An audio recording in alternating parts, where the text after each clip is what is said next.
हम अक्सर सुनते हैं मर्द को दर्द नहीं होता, पर असल में इस एक लाइन के पीछे कितना दर्द छिपा हो सकता है।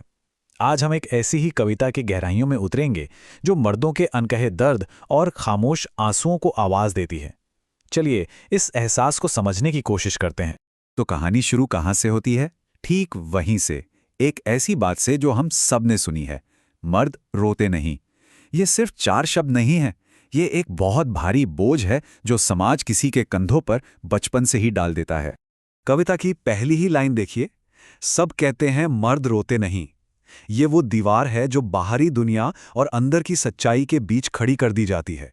एक ऐसा नियम जिसे तोड़ने की इजाजत नहीं है, और यहीं से सारा संघर्ष शुरू होता है। लेकिन अगली ही लाइन उस मजबूती के मुखौटे को नोचकर फेंक देती है।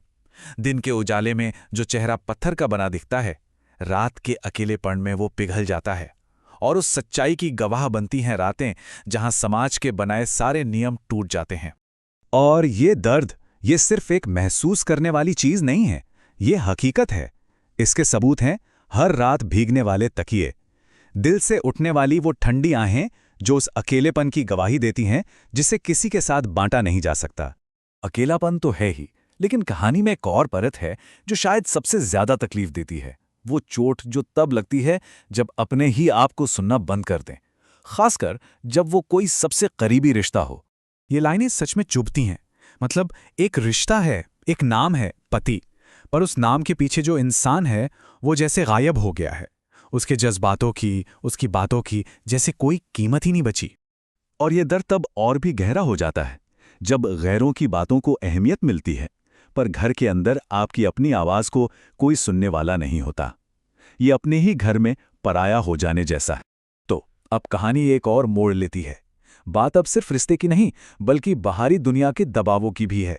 और यहां इंसान की कीमत उसकी आर्थिक हैसियत से जुड़ी हुई है।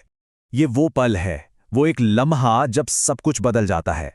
जेब का खाली होना सिर्फ पैसों की कमी नहीं है, नहीं, ये तो एक बहुत बड़े संकट की बस शुरुआत है, पहचान के संकट की। और इसका असर ये होता है कि इंसान खुद को छोटा महसूस करने लगता है, अपनी ही नज़रों में गिरने लगता है।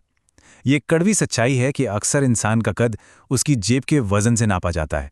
और जानते हैं, ये छोटा महसूस करने का एहसास धीरे धीरे शर्मिंदगी में बदल जाता है। जब किसी को ये लगने लगे कि वो अपनों पर ही एक बोझ बन गया है, तो ये आत्मसम्मान पर सबसे गहरी चोट होती है। अच्छा, एक बात सोचिए, क्या शब्दों से लगी चोट जिस्मानी चोट से ज्यादा दर्द दे सकती है? कविता का ये हिस्सा कहता है, हाँ बिल्कुल। ताने और बेइज्जती सिर्फ आवाज नहीं होते, वो गहरे जख्म दे जाते हैं। यहां शब्दों की तुलना देखिए, तीर से की गई है, जैसे कोई तीर सीधा सीने में आके लगे। ये वही तेज नुकीला दर्द है जो किसी के ताने या अपमान से महसूस होता है। और अगर तीर कम था, तो अब इन शब्दों को जहर कहा गया है। तीर का जख्म तो शायद वक्त के साथ भर भी जाए, लेकिन जहर, वो तो धीरे धीरे रोज थोड़ा थोड़ा करके इंसान को अंदर से खत्म कर देता है, उसे जीते जी मार देता है।